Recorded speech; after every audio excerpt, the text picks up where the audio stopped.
দেখো আমি এই ডালটা কিভাবে করেছি আগের ভিডিওতে আছে। এই ডালটা এত টেস্ট হয়, মাছের মাথা ছাড়াই বানিয়েছি। কেমনভাবে বানিয়েছি আগের ভিডিওতে দেওয়া আছে, তোমরা চাইলে দেখতে পারো। কিভাবে ডাল রান্নাটা করেছি আমি আগের ভিডিওতে দেখিয়েছি।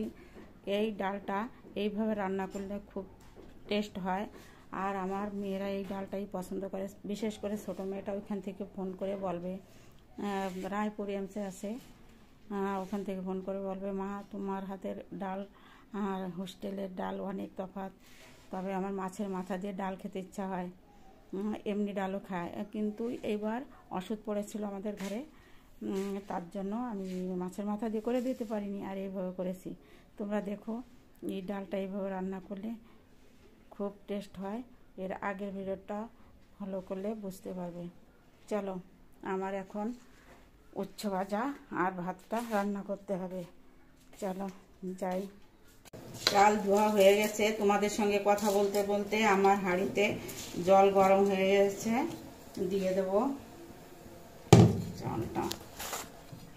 এখান থেকে কয়েকটা উচ্ছে নিয়ে নেব।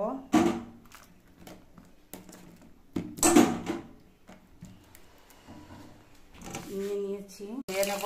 উপরে ধুল মাটি থাকে, তার জন্য ভালো করে ধুয়ে নিতে হবে। ভাত উতলিয়ে গিয়েছে আর কড়াই গরম হয়ে গিয়েছে। আমি এই শুকনো লঙ্কা আর কাঁচা লঙ্কা কেটে নিয়েছি, আর উচ্ছেগুলোকে এইভাবে কেটেছি পাতলা পাতলা করে সবগুলোকে। প্রথমে উচ্ছেগুলো ধুয়ে নিয়েছি ভালো করে, তারপরে কেটেছি। কাটার পরে আর ধুয়ে নিতে, তেল দিয়ে দেবো। তো হয়ে আছে, কিন্তু এর ভিতর আমি উচ্ছেটা দিয়ে দেবো। আমি শুকনো লঙ্কা কাঁচা লঙ্কা কিছুই দেবো না, আগে পরে দেবো। ভয় করি আমি খুব, তাই পরিমাণ মতন লবণ দেবো, কিন্তু কম হোক বেশি না হয়। হলুদ দেবো, এবার নাড়াচাড়া করে নেব।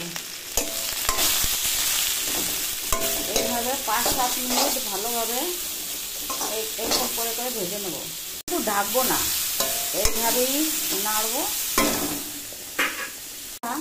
খুব টেস্ট থাকবে, কমাবো না, কারণ কমালে পরে তিতো হয়ে যাবে। আমি এই জন্য বাড়িয়ে রেখেছি খুব, যেটুকু সব ফুল করে দিয়েছি।